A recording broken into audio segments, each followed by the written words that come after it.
দুনিয়ার মানুষ, তোমরা আল্লাহকে ভয় করো। দুনিয়ার সমস্ত মানব জাতিকে আল্লাহ তাআলা সম্বোধন করে বলতেছেন, তোমরা আল্লাহকে ভয় করো। দুনিয়ার কোনো শক্তি, বড় শক্তিকে ভয় করবে না, দুনিয়ার কোনো মানুষকে ভয় করবে না, ভয় করবে একমাত্র কাকে? আল্লাহ। হিংস্র জানোয়ার যেগুলি মানুষকে ধরে একেবারে শেষ করে ফেলে, বাঘ, ভাল্লুক, সিংহ, এইগুলিকে আমরা ভয় করি। এইগুলির পরিচালক কে? আল্লাহ।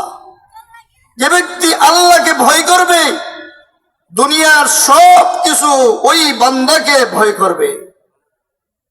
শর্ত কি? আল্লাহর ভয়ন্ত্র ঢুকাইতে হবে। আল্লাহর ভয় কি? এটা কি আরবিতে বলে তাকওয়া। তাকওয়া মানে কি? আল্লাহর ভয়। সর্বক্ষেত্রে, নীরবে নির্জনে, ঘরে বাহিরে, হাটে বাজারে বন্দরে, সর্বক্ষেত্রে সর্ব জায়গায় আল্লাহকে ভয় করা। এমন নীরব জায়গায়, নির্জন জায়গায় আপনি গেছেন, দুনিয়ার কেউ দেখে না, গুনাহ করার সুযোগ আছে, এটা ভাবতে হবে দুনিয়ার কোনো মানুষ আমার কাছে নাই, কিন্তু আমার মওলা আমার কাছে আছেন, আমার মওলা আমাকে দেখতেছেন। এই ভয় অন্তরে থাকতে হবে। যার ভিতরে ভয় ঢুকবে, তাকওয়া অর্জন হয়ে যাবে, সে কামিয়াব হয়ে যাবে। সে দুনিয়া তো কামিয়াব, আখিরাত সে কামিয়াব। তাকওয়াওয়ালা সবচেয়ে বড় তাকওয়ার অধিকারী ছিলেন শেষ নবী, আখিরি নবী, দুরুজাহানের বাদশা মুহাম্মদুর রাসূলুল্লাহ সাল্লাল্লাহু আলাইহি ওয়াসাল্লাম।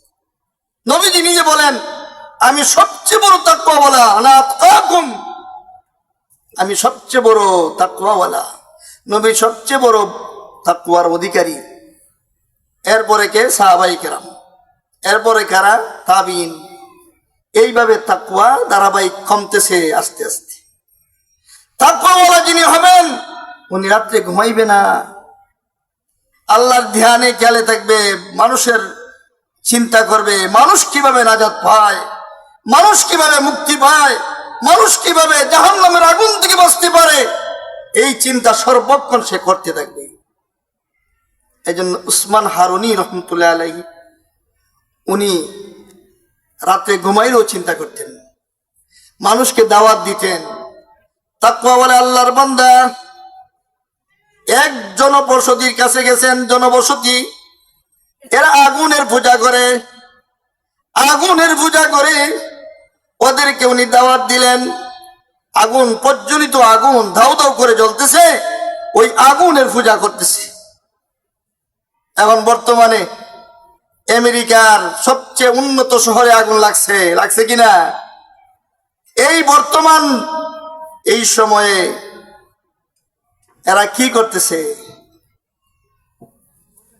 যে প্রেসিডেন্ট এই ট্রাম্প বলেছিল ফিলিস্তিনকে জাহান্নাম বানিয়ে ছাড়বে, নাউযুবিল্লাহ বলেন, ফিলিস্তিনকে জাহান্নাম বানিয়ে ছাড়বে।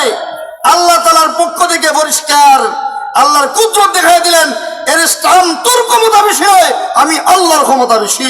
আল্লাহ তাআলা সেই আমেরিকাকে জাহান্নামের আগুন বানিয়ে দিয়েছেন, জাহান্নাম বানিয়ে দিয়েছেন। কথা ঠিক না বেটি?